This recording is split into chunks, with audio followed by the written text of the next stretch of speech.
All right, so we're live. I'm gonna be honest. I couldn't find the wooden stick. Oh, don't worry. I have a wooden stick, so I can do that part. Okay. You can also use matches. Like even regular matches is like a little wooden stick if you have like regular ones. That's basically a wooden stick.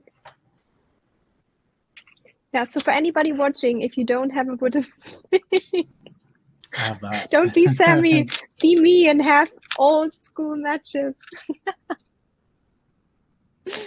Oh, that's nice. Mm. So, hi, Paran. How you doing? Hello, So, hello. yeah, just to set off the energy here. I'm Sam, and you are. I'm Yanni, or if you're from the forum, then you know me maybe as Syria. And today we're going to host a discussion on, you know, more emotional topics. We have some specific topics that we're going to go over today. And yeah, whoever's here is welcome to add their 2 cents. But overall, we'll just be flowing. Yeah, I always love when before you have a conversation, to set an intention together. And my intention, whenever I enter a space and you make me feel really welcome, Sammy, is to just contribute wisdom that serves everybody who taps in here, who's also very welcome in this space with us. And yeah, that we just bring something that feels truthful from us to you guys listening, and that hopefully it sparks something in you and maybe it connects and other thoughts will come up. I like that. I think that's a very good habit to have. So I'll do the same. Um, my intention for this conversation is to uh, not only provide a comfortable space for you to think about things that are bothering you, emotions that you have repressed, but also a comfortable space to release um, these things that you're repressing and that are in your way.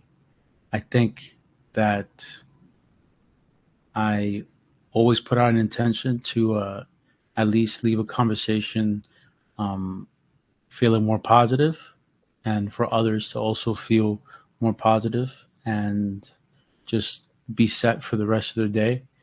And today's no different. So that's my convoluted way of saying the same thing you just said. Thank you. I just saw Yeah. this Povren, he messaged and he says, do you hear anything from my side? How does it work? Oh, I don't hear anything from your side. Oh. So I Huh. feel the way it's set up is that I think everybody who joined who's not like us co-hosting, I think you guys can engage in the comment section. Correct me if I'm wrong, Sammy. Can Yes. they come Like, in and share like with sound? so I thought they could do that, but let me see. Let's see. Wait. Well, I don't know what. You see the spotlight? So he just Yeah, showed up in the spotlight. But interesting. that's just text. Yeah, how Um. can we? Darn it. Yeah. It seems like this option for co-hosting only allows us to talk. Okay. Um. How do we change the spotlight? I don't know how it even popped up. Oh, now it's gone. I put it. Oh, nice. Um. Okay. Well, that means we can still interact, right? So you No, can we can still. Yeah. If contribute. you can still send messages. Yeah. Um. Yeah. For the next one, I guess I'll do it the other way. I just thought that I'd be able to control that, but it is what it is. That's what it Um. is. It's Yeah. two of us, and then we're just bouncing in and check if there are questions or thoughts or feedback in the chat. Exactly. So, oh, now Karina, well, everybody's raising their hand at the same time now. Yeah, let's see what they have to say.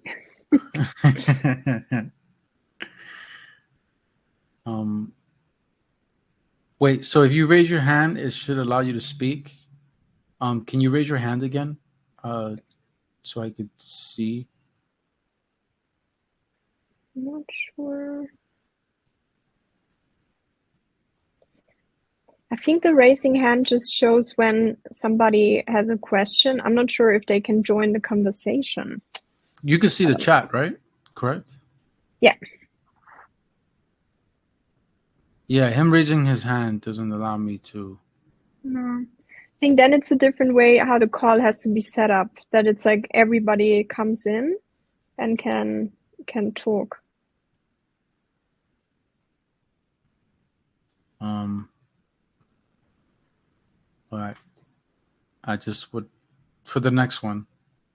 Okay, I'll guys. do that. Yeah, this is not much I could do about it now. It's not letting me Yeah. change that. As for the raised hands, you just raise your hand if we're having a conversation, we're talking about something, and you want to ask a question, and you have something you want to add. As for Power is saying it's a bit fucked, don't you want to come back to Zoom? Um, Perhaps, but I just now that I'm here right now, I don't, I don't feel like I don't feel like getting up from my seat and starting the whole process all over again. The flow is what the flow is right now, and you can still add your thoughts to the text chat. For the next one, I'll be more cognizant of that. But Maybe to add is so Sammy and I, we said we wanted to kind of have a little conversation, almost like a podcast style. This is why we chose this format. But then what was communicated in the community, maybe it seemed like everybody can talk about the topic. And then basically now the intention that we had is to have a conversation about a topic. And then when there are questions, kind of go into that. And then the next call we can arrange is where we actually can have a community discussion.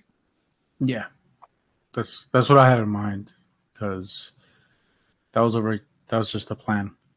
Um, Yeah. yeah, but Okay, let's dive in.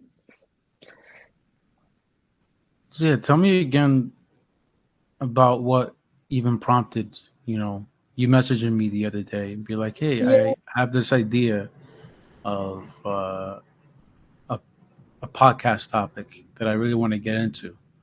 Can yeah, you go into that again? I think what I really wanted to share is that I felt since April there were so many big shifts and ups and downs in not only my own life, but also in the life of very close friends, of family. And a lot of people have been in a position of discomfort, sadness, upset, like a lot of relationship dynamics that are not easy to navigate, right? And even I myself, I found myself in a situation where my partner was going through a pretty big crisis, I will call it. And we both kind of had a deep conversation and came to the conclusion it's the best that we have space for each other, like take space. He can slowly also reflect, and then me too. And then he's still in Bali, I'm in Germany. And I noticed when we were in different places and I really had time to reflect, what came up for me was a lot of fear, a bit of discomfort of thinking, am I getting abandoned? Am I going to lose my partner? And my reaction to these emotions, my mind makes the interpretation and just says, oh, this is negative. I don't want to feel like I'm losing somebody I love. I don't want to feel abandoned. And I don't want to feel all these uncomfortable emotions, even from past experiences, because this is a trigger. Things come to the surface, and I just wanted to fix things. That was my first intent. I was like, I want to fix this. I want to feel better. I want to fix the situation for my partner. And just this approach of fixing, which is quite an attachment to the outcome. It's an attachment to I want to control that things shift to the good. I want to control that my partner feels good again, that I feel good again, and not being able to, I would call it surrender, right? I think that's a good word for it. Actually, yeah, And it's then yeah. Continue. And then I also felt like I cannot just surrender and sing Kumbaya and not do anything. Hmm. So I was like, okay, I want to find ways to actively surrender. And I feel like you also have your fair share of experiences of the past of being in a place of discomfort, right? And I think you, or all of us probably listening, can relate to when you're in a situation where you're processing emotions that you wish you could just shift, because all we want obviously is to feel happy and energized and good and connected. But I noticed that in times where loneliness comes up, this topic of abandonment for me, it also brings me back to myself. It brings me Hmm. back to actually seeing where I might have even abandoned myself, or where it is not as much self love as I wish there would be. And when I talk about active surrender, I think this is something from a coach that he kind of described. His name is Samson Strength on Instagram. And he said, if you cut yourself and you have a wound, you don't need to do something crazy to heal that wound. Your body already has the intelligence and the innate ability to heal. But you are going to create an environment ideally to heal. Because in order for the wound to heal, you want to remove yourself from situations where you cut deeper, right? You don't want to keep opening it. You don't want to put anything in that is dirty or continuously causes pain to that wound. You want to create an environment where the wound is kind of like stable, clear. You can put something to protect it, and then your body will do the magic. And then when I thought about this metaphor, and I was like, wow, that is so true. I think we all have the innate ability to shift through emotions because change always comes. We always know there will be good times coming and waiting for us again. But we need to kind of actively surrender and create this environment of allowing ourselves to heal. And I feel like me and my partner deciding, hey, let's take space, let's have time to really nourish ourselves. That is basically also removing yourself from continuously hurting or having misunderstandings, right? You're creating an environment that is more stable for yourself. And then in order to protect and heal, time kind of heals, but I feel like there are little steps that we can do. And I wanted to ask you, what are some of the steps that you took in the past when you navigated difficult moments where you felt like this could fit into this topic of actively surrendering, but doing something to promote a positive shift or something within? Well, for one, I'd say just listening to your whole story with your partner, um, just being around them while he's going through what he's going through is just going to keep triggering you over and over again because you're seeing something wrong in him, and innately you're going to blame yourself for not being able to do more. And that's the part of what you're speaking about where creating more space between you is also allows for more healing. And I think that's one of the things that I also do if I am feeling very emotional. Environment is so important, you know, the space around me and who's around me and what's around me, because these things are also a reflection of my inner world at that moment. For example, if I have a argument with my partner and we it's unresolved and she's right there, it's the tension is still building. The tension is still escalating. I'm still triggered by her existence there, and it just it doesn't like the repressed emotions that want to keep pushing outward are still bubbling in my mind and in all my energy body. And so as long as she's there and I haven't resolved anything, it's going to keep revolving, revolving. So one of the things I do is solitude. I need some alone time. I need to have some space to myself to process what has happened, to fully feel it, and fully feeling it, eventually let go, which doesn't happen right away, you know, because The method I always tell people that I do to release emotions is I sit on the emotions, I feel them all the way, which is tough at first. I'm gonna be honest, it's very tough at first to sit there and feel the worst that could happen as just it's just a possibility, because that's kind of what happened, what was happening with you, where you were just saying that your mind is thinking that, oh, he might leave me, him feeling this way, and I'm not there to make him feel better. What if he's thinking less of me? Because like this is, it's not your fault, it's just our minds are always looking for security, looking for safeness.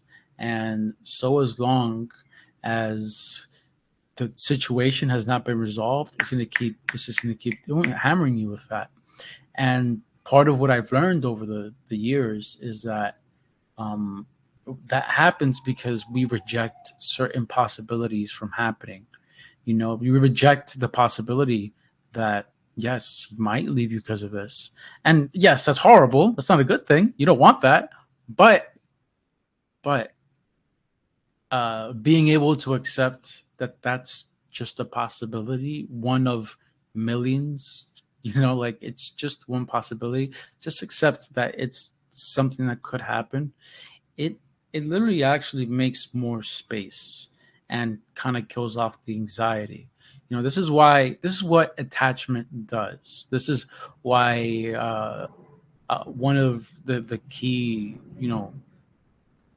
steps in spirituality and just raising consciousness has always been detachment. And some people think that detachment means just stop loving people and stop caring for them. That's not what it means. The attachment means to stop holding on, gripping tightly, just as if like being like possessing, people or things, as if you own them. You have to you love someone, for example, but to really love them is to accept that one day they might not even want to be with you anymore. One day they'll be gone. They're gonna die one day because we're human. We're all infallible. Um, Wait, infallible is the wrong word. Everything is everything is temporary. Everything fades away with time, and that's kind of what the Buddha was trying to teach a long time ago. That suffering is when you hold on to what happened.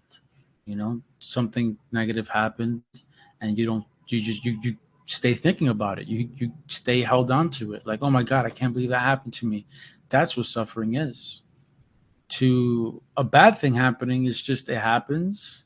You it there's consequences, but you process it. You accept that it happened, and you keep flowing.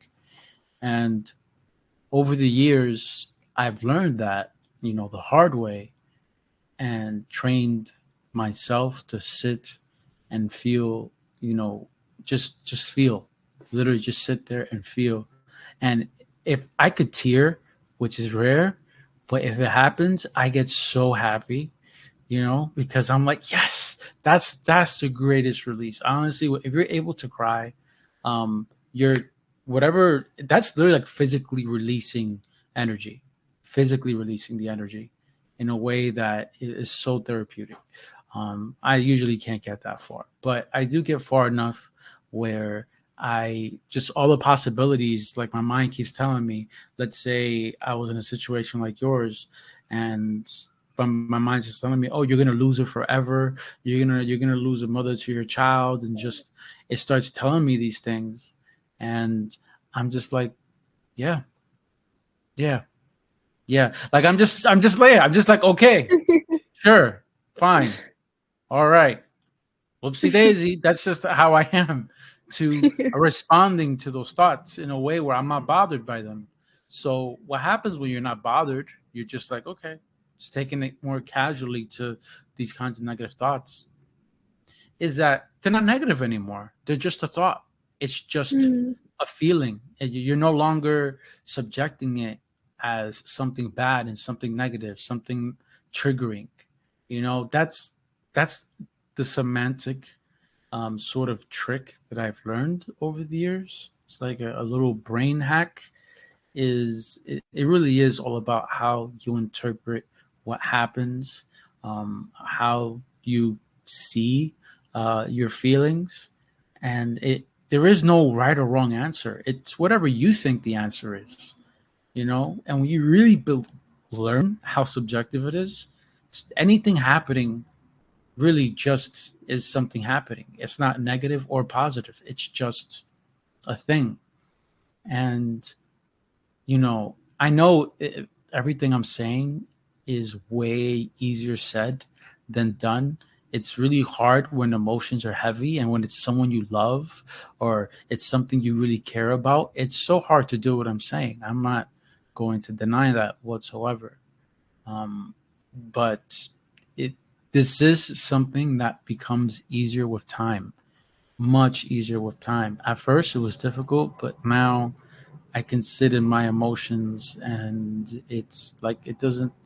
It's like nothing. It's like water. Sometimes the water's a little heavy, and it's a bit much, but most of the time, it's really it just flows, and within an hour or two, I am back to just flowing and in a better place.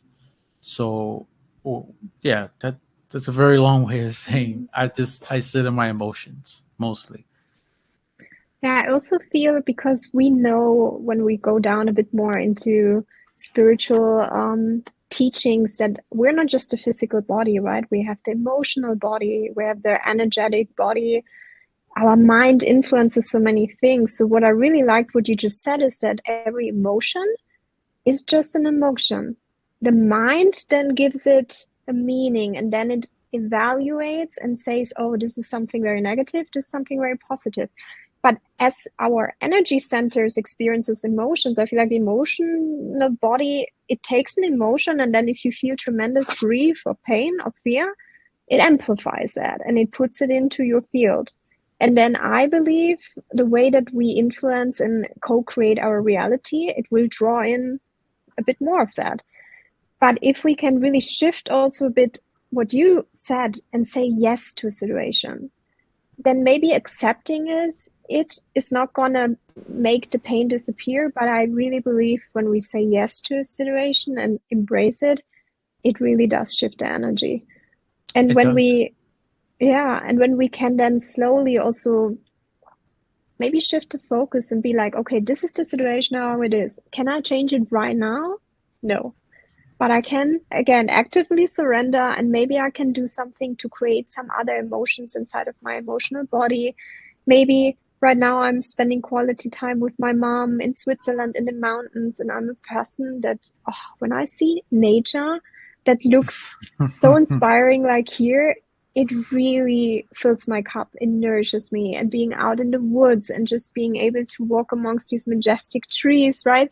And that again, it creates emotions inside of me and it amplifies it again. And again, you put something new into your field. So I feel like one step for me to actively surrender and shift a bit my focus. I don't try to over focus on healing and now this needs to be fixed or I need to heal. I really try to see, okay, what is actually possible today in the present moment and not worry too much about the future, not contemplate too much about the past, like, oh, did I say something wrong? Or should I have done XYZ? Because the past is over. We cannot change it, right? So in the present, I can connect with nature. I can have conversations with loved ones who kind of fuel me and cheer for me. This kind of activity is what we're doing right now, right? Like really doing something that you care about or contributing also for others. I feel like in the most desperate times of my life, I went out to volunteer because I feel like you shift your focus and you realize, okay, my problem in this big world is not the only one. There are other people going through stuff, and it's beautiful when you feel needed. It's very beautiful when you can also give a bit from yourself, even though if maybe you're in a moment of lack. Yeah. No, it's a great, definitely great answer. Because when you really shift your focus, you're also giving yourself the space to heal. you know, Yeah. and especially when you're focusing on positive things. When you're helping others, there's positive energy that you're not only giving out, but that you're receiving at the same time. When you're in nature, it's just your body is being grounded just by default, just by being there. So all these activities also are the kinds of things that allow you to more easily process emotions and just let them go a lot more easier. For example, one of the things that a lot of people do, which is the last thing you should do, is they escape by just Mm. getting in their phones and scrolling, for a couple hours, or watching uh, 2 seasons of a show in Netflix in one day, or they smoke weed, or they go out drinking. And these are literally the worst things to do because you're just burying those feelings deeper in a way where it's going to reach the surface a lot more roughly. And this whole conversation we're having about sitting in your emotions and feeling them, like when you try to do that after you're burying these feelings, is you will it's gonna feel like swords clashing at you all at the same. It hurts. It's actually more painful, and it's already very uncomfortable. But doing that makes it so much worse. And you're also creating a habit within your mind where, for you to ever feel safe, for you to ever feel clear, you depend on things that damage your body. Because even honestly, I don't want to. It's not that dramatic, but scrolling on a phone for hours is damaging to the brain. It's kind of like hacking your reward circuit system. It's damaging. Um, and sitting in front of a screen all day, it definitely, I would consider that to be like a digital drug. It is a drug. The way it affects your mind is like a drug. And I'm not, and I know I might sound like an anti-druggie now, but I'm not. I'm really not against people having fun here and there. I just think that if you have an issue, if you have a problem that you're having, resorting to drugs is the last thing that you should do to resolve that issue. Um, and these other things that we're talking about, like going out in nature, or even journaling, is another thing that honestly, it's interesting. We're doing this whole thing with the level up system, which is basically Arcova. It was just you know a few months ago I started doing this with people, and one of the main things that a lot of them have been just very surprised about, just telling me that I did you put some magic in this? Is this like some kind of like witchcraft are you doing? And the journaling has had a very, very, very, very, very positive impact on all these people. Because the journaling is a part of the accountability that you put in. That I did this, and this is how my week went, and just doing that, is that they're telling me is making them be so much more persistent with their actions, with what they're trying to do, and they're learning and becoming so much more aware of themselves. Because sometimes I do like tell them, "Oh, think about this week while you're doing this," and it's guiding their journey in a way where they've been just writing their thoughts down and what they're doing and what they're going through is expanding their awareness and expanding their willpower. And for some of them, just kind of like been awakening so much more opportunities for them, many different aspects of their life. So I think journaling, you know, in this aspect, when we're talking about gaining awareness of emotions and releasing them, is the best, because when you're emotional, you're not really so much in your left brain, your logical brain. You're just feeling, and sometimes our feelings don't really seem to make sense, even though if you really go to the root, they do. But when you write down and make sense of what you're feeling and what you're going through, that's a release in itself. That's a release in itself because you are translating your feelings onto the physical. You're translating what's going on. You're processing it.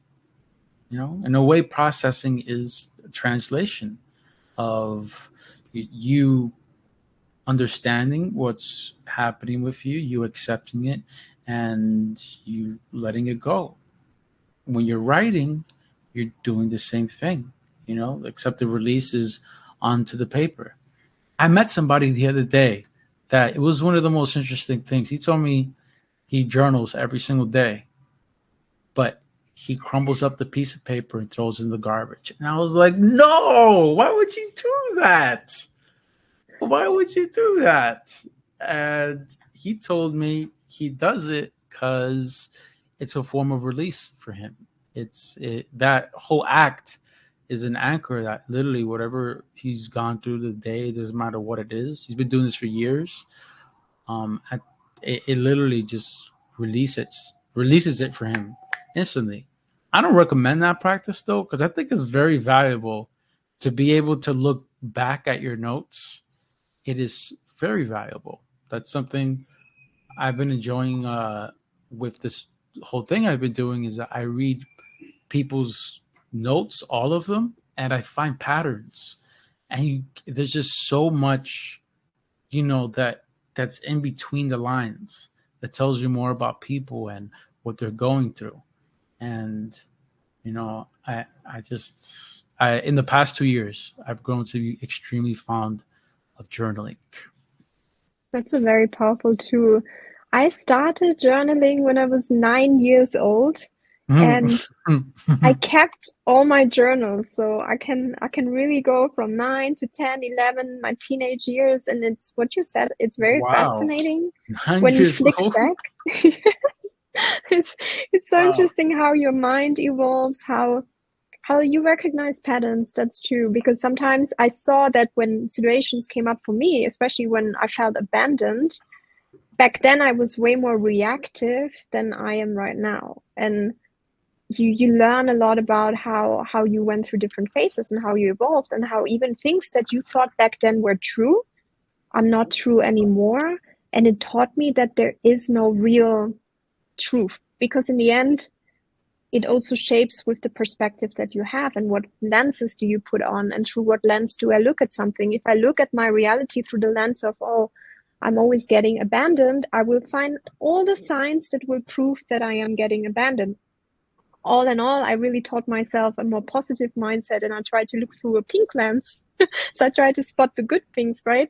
So I feel like, yeah, you're always in different mindsets, and then in journaling, you see it. And it also really, what you said, releases so much, because I think what was very important, what we talked about, is we talked about two extremes. One is like, if you go to complete suppressing and escaping the situation and just scrolling, gaming, doing drugs, and just like trying to not deal with it at all, you store so much in your body and in your Yes. subconscious, and that will hit you in the future, and it will be way more nasty to deal with. And the other extreme that we talked about is if you over obsess with healing, over obsess with fixing, over obsess with, now I need to fix this about myself and about him or her, that is also not good. So we're looking more at this middle, right? Like, what are activities that could really help to shift things and to change things from inside? Because I really believe it's all us. So if we shift our energy, we already will see how our loved ones, the people we interact with, or even like a bad like boss at work, if you shift your energy, they might suddenly also change, right? And I really find this interesting. And one tool that I also loved and I just found recently last year in Bali was breath work. I don't know, have you tried What's like different methods? Breath wait? breath work, it's so What's good. breath work? I've never heard of it. Okay, so for anybody who hasn't heard it, by now probably everybody knows it, but it's, yeah, it's really like go to a class of breathwork. I think it's powerful to go to a class and be with others, because I heard about it and then I clicked on YouTube on a video and it was like a bit of Wim Hof and like things. and a bit of somatic tapping. And when I did it myself, I just didn't breathe as strongly and as long as enough. I didn't do any sounds because you're also supposed to release and maybe you want to scream. And especially women, we don't scream. We hold a lot of voice inside and low voice and being gentle. And sometimes you just want to roar. And then going to breathwork sessions where like 10, 20, 30 adults are just like motivated by instructors to release. And I loved it because I didn't feel ashamed. There were so many people crying, like screaming or moaning and just doing whoo. Then I felt like I could just do that without nobody watching me and thinking I'm crazy. So I can recommend it. If somebody listening hasn't tried that, book a breathwork session. I agree. I 100% agree. Breath work is probably the the most guaranteed way to have a spiritual experience without drugs, in my opinion. I think um, I've never met a person who did the actual breath work, whole work, and didn't have a pretty transformative experience of some sort. It's very powerful. As you know, I made my own practice, the advanced belly pranayama, and I'm surprised. I don't know why I'm surprised, but a lot of people do it, and they've been doing it consistently for a very long time. And Mm. I I've always wanted to do like a class, like a public, a whole group of people, all of us doing it at the same time.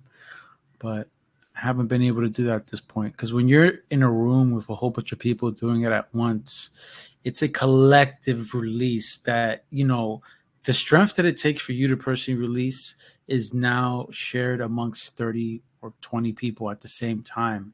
And it's a powerful experience. It definitely is a very powerful experience to do it amongst others. I, that's it. Definitely, I would say, we're talking about different ways to release. That is like one of the top three or top five. It's very, very effective. Um, Especially if the way I would do it is that I'll sit in my emotions for a few minutes first, allow it to come to the surface, the anger, the anguish, whatever it is, and then I'll do my breath work. And in doing the breath work, I'll do the thing that you just said that I haven't taught people, but it's a weird thing to teach people. Moaning and like that is very important. And that's the one thing that all the people who use my methods they don't really know yet.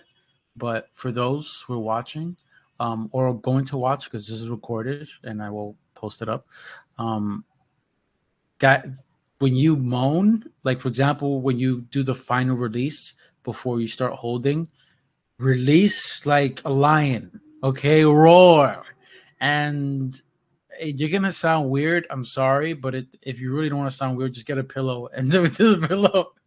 Yeah, um, that's a good idea. yeah, yeah, because it does sound weird, and then it sometimes like it kind of becomes a little blissful or there's like certain energies going around, so it might sometimes sound sexual, like you might sound like you're moaning sexually. It doesn't matter, allow yourself to moan however you want to moan because that's your body acting on its own at that point. And then sometimes, for example, when you do like the exhales, the you could exhale also with a moan as you keep doing the repetitions, um, and you're going to find yourself releasing a lot of more energy by doing it this way. It's something I learned also from taking a class, and I started implementing it into my own practices. And I'm like, oh, this makes a big difference. I just sound like a freak in my room, but doing Yeah. But it's really worth it to learn a bit more about somatics and also understanding what emotions are stored in which part of the body. Because there's, for example, like responsibilities a lot on the shoulders. So if you feel something is weighing very heavily on you and you don't know how to deal with the responsibility, really tapping your shoulders strongly can help. And the heart, that's where a lot of pain and grief is stored, right? So really tapping on your heart and chest center. I think also being able to speak up is here, like more around the throat. You can even stick in a bit your finger and then do the like really like breathe it out. And you can learn so much about different emotions being stored in the body and also in the organs, because organs also process certain emotions. So I felt somatics, and combining somatic tapping with breathwork for me was the most powerful to really even move to through emotions that are very severe, like really deep grief. And I think especially if you're a kind of person, let's say you're a man and you were always told to not cry and to not show emotions, that could be amazing to use as a tool to release. And also as women who are often told, don't shout, don't show your anger. You might have a lot of anger stored. I feel like this modality very quickly, like what you said, even in the first session, can help to release. And you're surprised how much can be stored in our body. I was not Oh yeah, aware of that. we have entire full gas tanks of emotions that we still haven't even let go of. Sometimes I even just want to force myself to feel it all, just to get it over with. But it does not work that way. It does not work that way. It's some of it's just going to choose to come out when it wants to come out. I have a question. So, how do you do the somatic technique So along I with the I breath work? I usually do tapping first. So what I usually do, and you see that in animals as well. So my instructor, she said, when dogs have a fight or cats have a fight, you always see afterwards how they're shaking their little legs, they're stretching, and they're just shaking it off, like the stress. And I think the chronic illness that we all have nowadays is stress. Like, show me a person who's not stressed, unless it's a monk in his cave somewhere in the Himalayas, right? So I love doing this in the beginning before I start any breath work, just jumping up and down, moving my body, shaking, like really shaking the arms, shaking the head. You go down, shake all your legs. And I do that for at least 3 minutes. And Hmm. then I really like pat all over, like kind of like all over my body, everything I can reach, the back of Mm. my neck, even a bit of your head, right? Like the back, whatever. Inner thigh is also like for shame, like really like patting it down. And then You just if gave me an idea. I, Keep talking, but you gave me an idea. I just want to write it down. I don't want to miss no, it, but yeah, keep write talking. it down. And then, for example, right now, the emotions that I'm facing is kind of affecting my heart. I can feel how my heart is sometimes closing or in pain. So as I do breath work, and I would, for example, breathe twice into the nose, like really up into my higher center, like, and then release. I try to do that breathing technique longer than 5 minutes, then you show the full effect. And either while I'm breathing or afterwards, I really strongly tap my chest just to release the heart pain. So that is how you can integrate the tapping with the breathing, or you fully focus first on the breathing and you do, let's say, 5 to 10 minutes of the breath work, and then afterwards you breathe slower, but you still tapping the body parts where you want to release the most emotions that you feel that are stored, and that doing that in times where you are really in a low daily can do so much, but then it can also get a bit overwhelming. So sometimes I felt I had struggled to integrate. So there are also days where I take a break. And again, we cannot every day work on releasing or every day trying to shift things. I think the key is to find a balance also in nourishing with like doing things that nourish you, that feel good to you. And this can be small things, and switching to gratitude and being like, oh, I love taking a hot bath. So just indulging in a hot bath, having my cup of tea, watching maybe an episode of Gilmore Girl, that is also nice for one evening to unwind, and feeling the gratitude of I'm safe, I'm cared for, I'm taking care of myself, of my heart, I'm here for myself, because it's a call to return to yourself, right? And fostering a bit of this gratitude for the little things every day. I think that really is also nice balance to this more intense works like breath work or maybe energy movement, right? Like if you want to do qigong or some energy work, or whatever, I don't know, other modalities. I feel like there's so many modalities, even for some Too people many. going to the gym, kickboxing, screaming it out, punching something that can release stress, right? There's a There lot.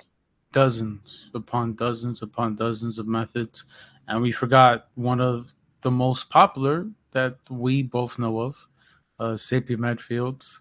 Yeah, So that's another one. yeah.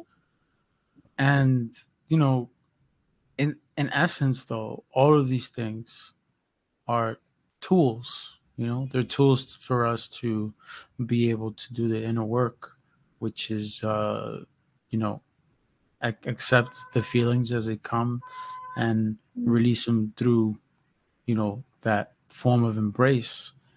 Because all those, what these practices are going to do is just bring it out to the surface. That's why sometimes people do have bad experiences doing breath work, or sometimes people do have bad experiences with qigong or any modality, or with a field, or with anything. It's because things come to the surface, and when they you do this as relief, but then you feeling the thing you're trying to be relieved from once again. And you really, that that you can never, unfortunately, escape the, you know you having to um accept whatever emotion you're having.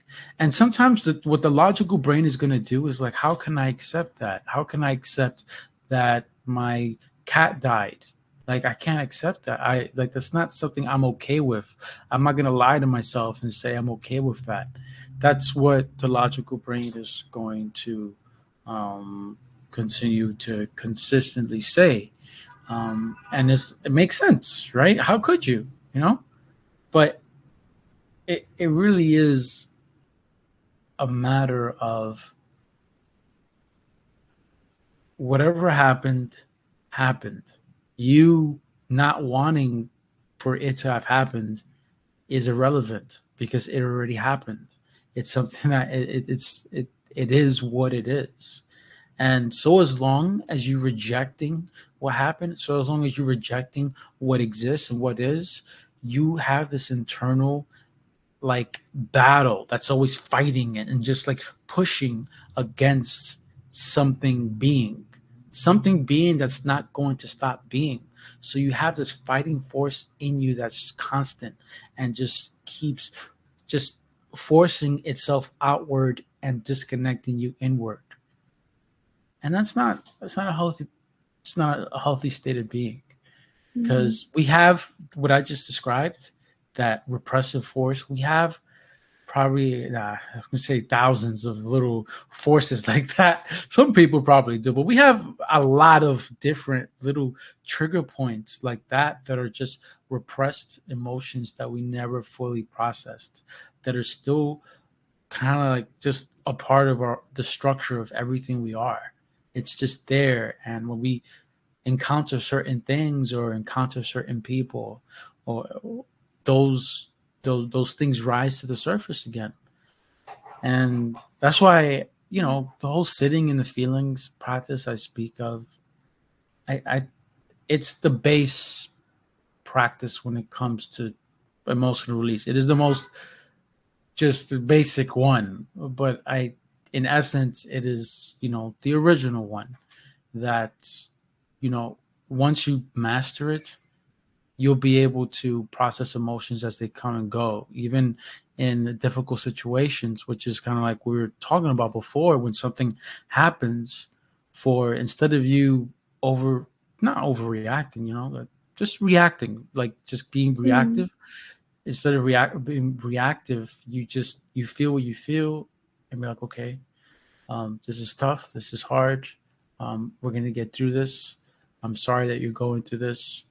I'm with you and I love you, and I'm going to give you some space, and I'm going to walk away now. And you see, like, when you react, that's not a reaction. That's you processing what's going on, you accepting that you feel down in that moment. But in that clarity and that calmness, you'll you have a better way of dealing with the situation as it comes, instead of making it worse. Because so often when we are reactive, we make bad things way worse. Way worse. I am guilty of that. Okay. We all are. I think No, we we all all are. had We these. we all we all make bad situations way worse because of that. There's So, something my mom told me when I was a child, and I love that image it created. She knew when I was young I loved horses. So what she told me is each emotion is a different horse. And then she said, "Look, there are horses that you love riding on every day, and you're like enthusiastic the horse, the joyful horse. But there are also horses you will recognize again because they come visiting you frequently or once in a while, and it could be the grumpy horse, it could be the sadness, the sad horse, right? But you recognize them. And the image it gave me, Sammy, was that I was like, when I felt sad as a young adult or kid, I thought of the sad horse. I'm like, I know you, but I love you anyways. I love horses. And then also sometimes reminding myself, okay, I'm on the angry horse.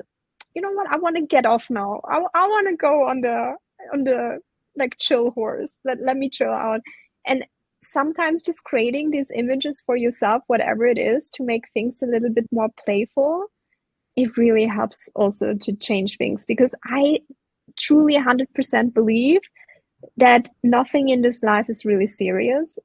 We're here playing the game of life, and it's in our hands to make it creative and to hopefully also make it fun, right? And yeah. one thing I brought for today, which maybe right now we could also ask if anybody has questions. So if you guys have questions, maybe you can put them right now in the comments. But I brought a little ritual to also deal with uncertainty, because for me that's always a thing. I'm a Capricorn. I still like to control things once in a while, and like when I'm facing uncertainty in many areas of my life, like right now, I feel a bit uncertainty in my relationship. I don't know where I'm going to move next. I have uncertainty where I want to live. That is kind of what usually puts me off. And I'm like, oh, what's going to happen? I start worrying. So I brought a shamanic ritual that I want to share with everybody how you can surrender and kind of surrender to this uncertainty. But yeah, let's see. Were there any questions at all? I don't think so. I don't believe so. Was there anything else, Sammy, that you wanted to add before I'll move Oh over well, to the part? you gave me some great ideas of things that Yeah. I've thought of before. That I don't want to say I was lazy. I'm doing always 1,000 things at once. But there are a couple of methods that I've learned over the years, and some of them are kind of like lost to time because I learned them a long time ago in websites that don't even exist anymore. And they're all about this kind of stuff, like emotional release, and um, they're like also very easy to do. Very easy. You could do it anywhere in a train, wherever. I mean, you look a little stupid, but you could do them anywhere. And I'm just like, okay, I want to make guided videos to doing them. For example, like EFT tapping. Like there's Mhm. tutorials on how to do it, but I think it would just be really cool if there's like videos where it's just like just follow this, just do this, and without really needing to explain, people just know what to do, because EFT tapping is another really great exercise. The thing you spoke about, the somatic release, like that's kind of something I do with my Tibetan rites. You know, people know I do Tibetan rites every day, but before I do it, I do kind of like a little bit of stretching while doing my breathing, and I have a very extreme routine, and I really nah extreme is a strong word, but I have a very elaborate routine that tackles everything, my entire body, my mind, um, and I want to create like a guided video where people can just stand up and start doing it instead of reading, going to the phone. Okay, what do I do next? Because that's how I that's how I used to learn how to do things. It's just reading and kind of guess with the flow. But no, let's let's get on with your shamanic ritual, Yanni. So my mom and I, we joined a 21 day. kind of like daily rituals with a shaman. He's called Alberto Villoldo. And I think, Sammy, that could be also something you could consider, because maybe it's not one big video where you describe all the practices that you do. Maybe you create a daily practice of whatever it is, and it's multiple days, right? And then in the end, it creates this whole practice of all the things that you do. But we learn it day by day, step by step. Like that could be also Mm, maybe like something for the future. And interesting. I loved every evening, my mom and I sit together, we tune in, and then he usually draws an oracle card. He sets a bit of an energy for the day. But one ritual that stood out to me that I wanted to share with everybody watching is one where you surrender any worries and concerns to the universe. And it just liberates you from this big uncertainty and the feeling like, oh, I should do something, but I don't know what. And that feels like it's taking a bit away your power. But this kind of is the idea: you surrender it and then you let go and you just have faith that it's taken care of. And the way that it starts ideally is with a bit of breath work. So I'm just going to sit up a bit more straight. And I would like to make this a bit of a guided meditation. So for everybody listening, you can join in. And what I like to do in the beginning is I like to breathe in through my nose on the count of 4. So 1, 2, 3, 4, and then hold for 4. 1, 2, 3, 4, and breathe out through the mouth, also on 4. 1, 2, 3, 4, and then in your rhythm, 1, 2, 3, 4, hold, and then breathe in. So you go in a square.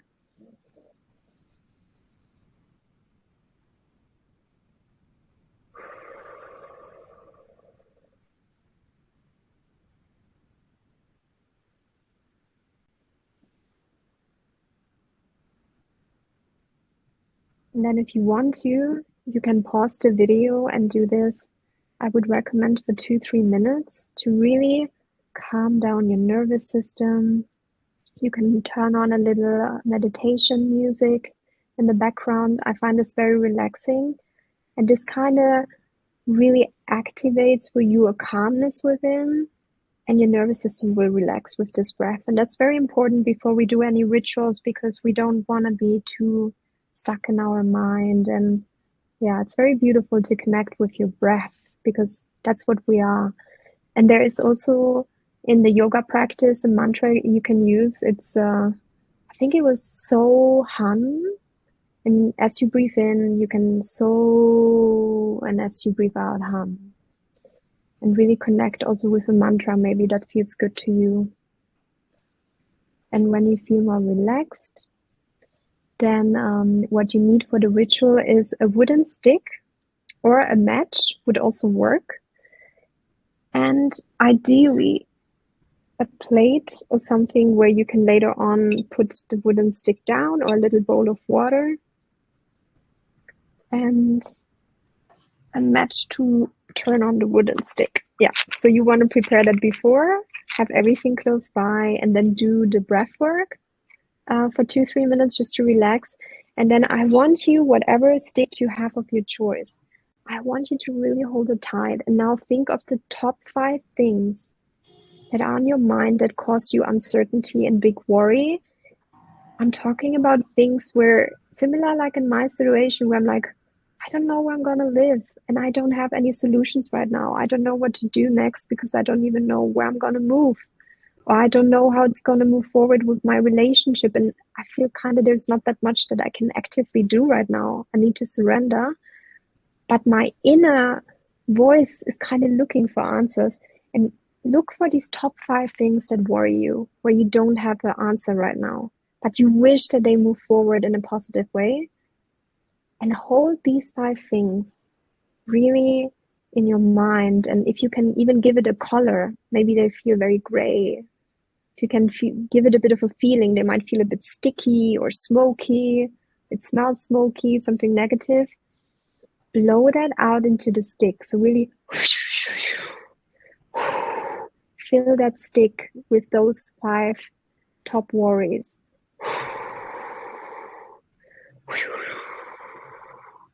And imagine how this grayness and how this negative color texture is going out through your breath and attaches to the stick and fills the stick. And then you need your match. So you're gonna need, let's hope, like, do this in a safe environment, guys. And you wanna light your stick on fire.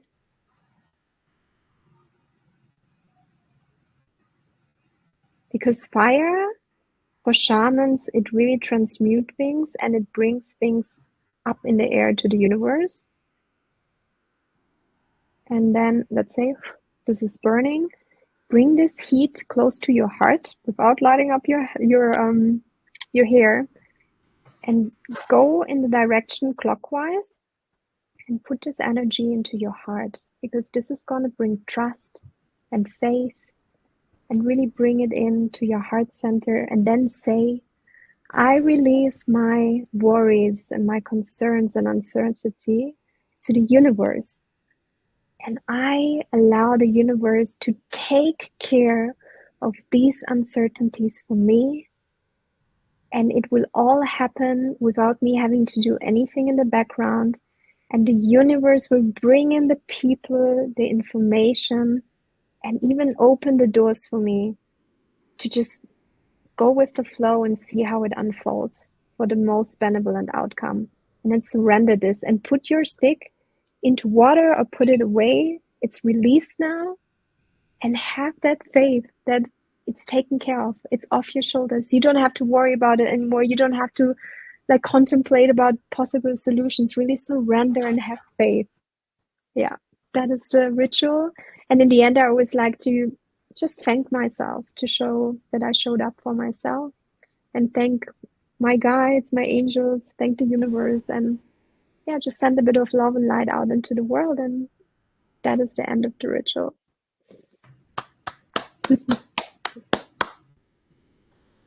I enjoyed that very much.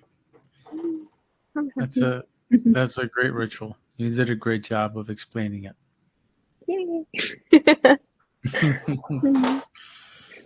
Yeah, no, that those kinds of things, um, they're a lot more powerful than people think they are, because they're both like they're both spiritual and physical at the same time. It's an action that you're doing that is embedded with like meaning. You know, you this wooden stick that you're burning is actually your thoughts. And we do this sometimes with visualizations. You think, oh, think of you carrying a bag and throwing it out. There's something that's a lot more real about actually doing it. You know, your imagination is also out there. You're imagining the world right now, right? So when you actually use that capacity within you to imagine and feel that in this stick, my thoughts are there and they're burning away and being released. That's a real thing. That is for real. And people don't take advantage of this aspect of their brain too much. And I'm glad that people such as yourself still do rituals like this that kind of really tap into that power that's in all of us to do these sorts of things. Yeah, that was great. Nicely said. I'm, I'm sad I couldn't find the stick to do it along with you. I was looking for one, I couldn't find one. Oh, that's um, okay. I'll just chop the tree down the block and I'll get some wood from that. Yeah. No, I loved our conversation. I feel like it's something so relatable, and it's really shows that there are amazing methods that we have, and really having trust in yourself, and showing up for yourself, giving yourself the love. I think that is such a key, because we often, the love we show to others, the way we show up for our best friend or for somebody we love deeply, we don't always give ourselves that love, right? But I think when we were born, we were there. We were always there. So we should be our best friend. We should be the person who loves us the most, because we witnessed everything, the good and the bad. And I really hope that, yeah, even if just one person watching this could like now change a bit their energy and have a positive outlook, that already makes me so happy. I'm one of those people, so you should be. Yeah. So Uh, you already got the job done. That's it. yeah. You're happy for life. You could die happy now. No, Yeah. but yeah, this is really nice. I appreciate the input that you put in, the ideas. I think it'll be helpful to some people, and it just inspired some things that I'm gonna put out there because you know I just remembered like what during this conversation of 5 different methods I learned over the years that are very easy, that are very similar to everything we're talking about. That people can do it any moment they want. And what I Mm, know a lot of people find it annoying having a lot of options. They just want to be told this is what works and do this. And I get it. I suffer from option overload as well. But it's just that everything doesn't work for every single person. Specific things work for certain people. There are many fields are a great example. There's so many fields that would work for some people but wouldn't work for others. Medicine tends to be like that sometimes too. A little less so, but it does happen as well. So I try to give people more options so you can try things, because other things might have not worked, but the next thing might work for you and resonate with you in a way that now you have a consistent practice, a consistent tool that is always going to be there for you. Breath work was my favorite thing in the world, for example, right? But it was funny. I couldn't do the breath work in the retreat because there were like mm, 3 or 4 people, like 4 people who can't do breath work because they have mm, problems with breathing, which is understandable. Some people can't actually do breath work. So that's why I try to always have a lot of different things I can recommend to people because not, there isn't a one size fits all in the spiritual journey. There's, it's the one thing that I have found to be more truer than anything along the journey is how subjective reality is, how everybody's literally living in their own different world. Everybody's wearing sunglasses. Everybody is wearing sunglasses, that with a different shade of color that shows the world a certain way. And nobody's sunglasses are exactly the same. But the coolest thing about the spiritual path that I found is that part of what the path is when you're expanding consciousness, expanding awareness, is that you are actually taking your sunglasses off and seeing the world more clearly and seeing what people's intentions are a lot more clearly in in a way that truly begins to like give you the language of the world, because the world is always talking to mm. you, it's always communicating and telling you things, and you can't see it with the glasses on. You only see your language, you only see what you already think and believe. But without these on, you're you're understanding energy, you're perceiving energy, you're feeling energy, and you're creating energy a lot more consciously because you're embedded into the flow of everything, of all colors, and not just the color that you were trained to see, well, conditioned to see. Yeah. No, that was beautifully said, and it's so relatable. We're really all experiencing, yeah, this world in a different perspective. And I think what I love is when people take a moment and put themselves in the other person's perspective and just doing this extra little initiative to be compassionate, because I feel like we all had moments where we weren't proud of our reaction. So when we maybe face a situation where somebody isn't reacting graceful to us, I think we still have the opportunity to in return be graceful, or just be more compassionate, right? Yeah, I 100% agree. But I am it's 3:10. We went about an hour. I think this is a good place to stop. We've covered a lot in about an hour. We did. And hi, MySpace. Sorry that you got here. Um, you didn't get here that late, but this is recorded. I'm going to upload it soon, anyways, so you get to see it. But yeah, Yanni, thanks for setting this up. This is all you. Yeah. You set this up. Thanks for having me. Of course, I really appreciate it. This was really nice. Yeah, I And love the flow we have. I really enjoy talking to you, Sammy. uh, likewise, it was very natural, very easy. And I no, I feel great. Um, and for Karina, thank you for being here. Jalak and MySpace. I hope the three of you have a wonderful day. And for everybody else that watches this recorded, I hope you have a lovely day, week, year, and life. All right. So goodbye. Bye, everybody. All right, they're typing. I want to see their goodbyes too. Oh, yeah. um, Nice. all right. Much appreciated, Karina. Hope you have a great day wherever you are. Alrighty.